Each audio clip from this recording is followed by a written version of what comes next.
नमस्कार, आदाब, सत श्री अकाल, लाल सलाम, जय भीम, जय जोहार। मैं हूं रवीश कुमार।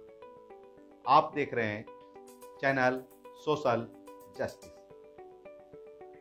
जननायक कर्पूरी ठाकुर का जन्म 24 जनवरी 1924 को बिहार राज्य के समस्तीपुर के पितौंझिया में नाई परिवार में हुआ था। पितौंझिया को अब कर्पूरी ग्राम कहा जाता है। इनके पिताजी का नाम गोकुल ठाकुर और माताजी का नाम श्रीमती रामदुलारी देवी था।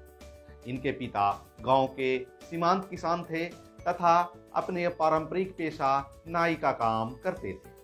कर्पूरी ठाकुर बिहार राज्य के दूसरे उप मुख्यमंत्री और 2 बार मुख्यमंत्री रह चुके हैं। जननायक कर्पूरी ठाकुर भारत के स्वतंत्रता सेनानी, शिक्षक, राजनीतिज्ञ थे।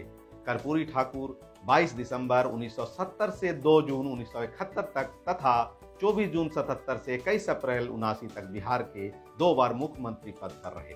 इनकी पत्नी का नाम फुलेश्वरी देवी था। 1940 में इन्होंने द्वितीय श्रेणी से मैट्रिक की परीक्षा पास की। 1942 का जब असहयोग आंदोलन छिड़ गया तो कर्पूरी ठाकुर उसमें कूद पड़े।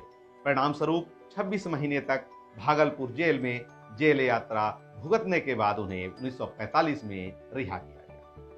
लोगों के बीच लोकप्रियता के कारण उन्हें जननायक कहा जाता है। उन्होंने आजीवन शोषित, पीड़ित, वंचित, पिछड़े, अति पिछड़े के लिए संघर्ष करते रहे। पिछड़े वर्ग में जन्म लेने वाले कर्मयोगी जननायक कर्पूरी ठाकुर ने राजनीति को भी जन सेवा की भावना के साथ जीने का काम किया।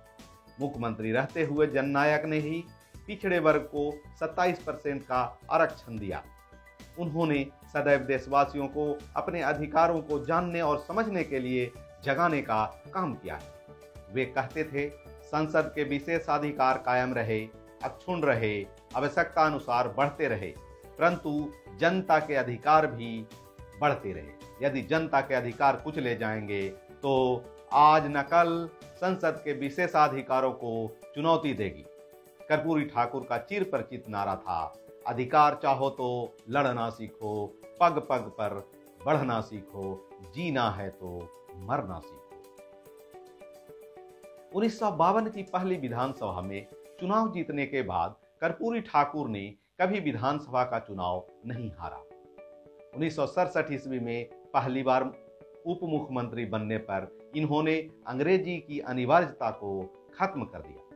इसकी खूब आलोचना भी हुई, लेकिन हकीकत यह है कि उन्होंने शिक्षा को आम लोगों तक पहुंचाने का काम किया। इनके कोशिशों के कारण ही मिशनरी स्कूलों में हिंदी पढ़ाना शुरू किया। आर्थिक तौर पर गरीब बच्चों की स्कूल फी को माफ करने का काम भी इन्होंने किया था। पिछड़ों के मसीहा माने जाने वाले जननायक कर्पूरी ठाकुर देश के पहले मुख्यमंत्री थे जिन्होंने अपने राज्य में मैट्रिक तक मुफ्त पढ़ाई की घोषणा की थी। 1971 ईस्वी में मुख्यमंत्री बनने के बाद किसानों को राहत देते हुए उन्होंने गैर लाभकारी जमीन पर मालगुजारी टैक्स बंद कर दिया। 1977 में मुख्यमंत्री बनने के बाद उन्होंने मुंगेरी लाल कमीशन लागू की और राज्य की नौकरियों में आरक्षण को लागू किया। मुंगेरी लाल कमीशन को लागू करने से भले ही कुछ लोग जननायक कर्पूरी ठाकुर को अपना दुश्मन मान लिया, लेकिन इन्होंने समाज के दबे, कुचड़े, पिछड़े, शोषित, पीड़ित के हितों के लिए काम करते रहे। अपने मुख्यमंत्री के कार्यकाल में राज्य के सभी विभागों में हिंदी में काम करने को अनिवार्य बना दिया था। इतना ही नहीं, उन्होंने राज्य सरकार के कर्मचारियों के समान वेतन आयोग को राज्य में लागू करने का काम सबसे पहले इन्होंने ही किया था।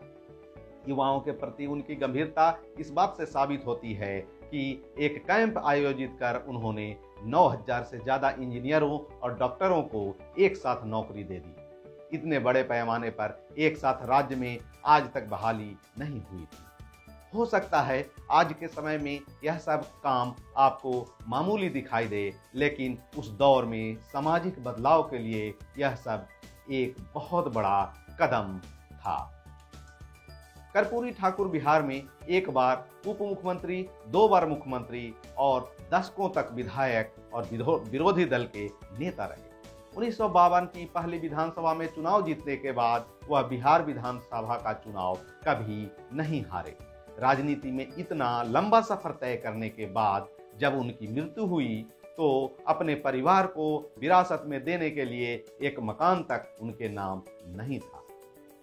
उनके ईमानदारी के किस्से आज भी बहुत मशहूर हैं। जननायक कर्पूरी ठाकुर जब पहली बार उप मुख्यमंत्री बने तो अपने बेटे रामनाथ ठाकुर को पत्र लिखना नहीं भूले। इस पत्र में उन्होंने 3 बातें लिखी।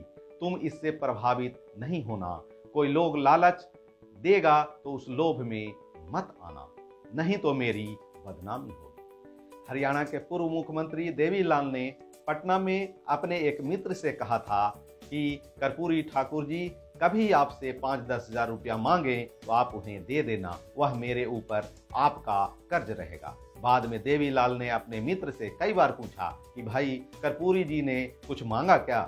हर बार देवीलाल के मित्र का यही जवाब होता कि नहीं साहब, वह तो कुछ मांगते ही नहीं। एक बार पटना में देश भर से जनता पार्टी के बड़े नेता जुटे हुए। उन नेताओं में चंद्रशेखर, नानाजी देशमुख आदि शामिल थे। मुख्यमंत्री पद पर रहने के बावजूद फटा कुर्ता, टूटी चप्पलें और बिखरे बाल कर्पूरी ठाकुर की पहचान थी। उनकी दशा देखकर एक नेता ने मजाक में टिप्पणी की, किसी मुख्यमंत्री को ठीक ढंग से गुजारे के लिए कितना वेतन मिलना चाहिए। सभी हंसे। फिर चंद्रशेखर अपनी सीट से उठकर बारी बारी से वहां बैठे नेताओं के पास जाकर कहने लगे कि आप कर्पूरी जी के कुर्ता फंड में दान दीजिए। तुरंत सभी ने दान दिया और 100-200 इकट्ठे हो गए। उसे चंद्रशेखर जी ने कर्पूरी ठाकुर को थमाया और कहा कि इससे आप अपनी कुर्ता धोती ही खरीद लेना, कोई दूसरा काम मत कीजिए। जानते हैं कर्पूरी ठाकुर ने क्या कहा?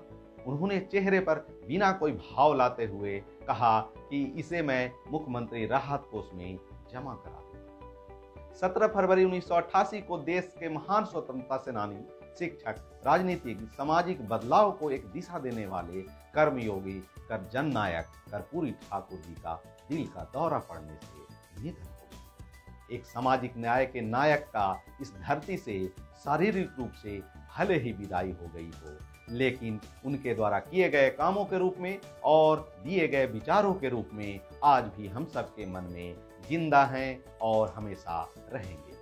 ऐसे महान व्यक्तित्व को मैं आज जयंती के मौके पर कोटि कोटि नमन करता हूँ। आज कर्पूरी जयंती के अवसर पर मैं तमाम युवाओं से अपील करना चाहता हूँ कि जननायक कर्पूरी ठाकुर के विचारों को आत्मसात करें और समाज में फैली हुई असमानता को दूर करने का हर संभव प्रयास करें। यही जननायक कर्पूरी ठाकुर के लिए सच्ची श्रद्धांजलि होगी। नमस्कार।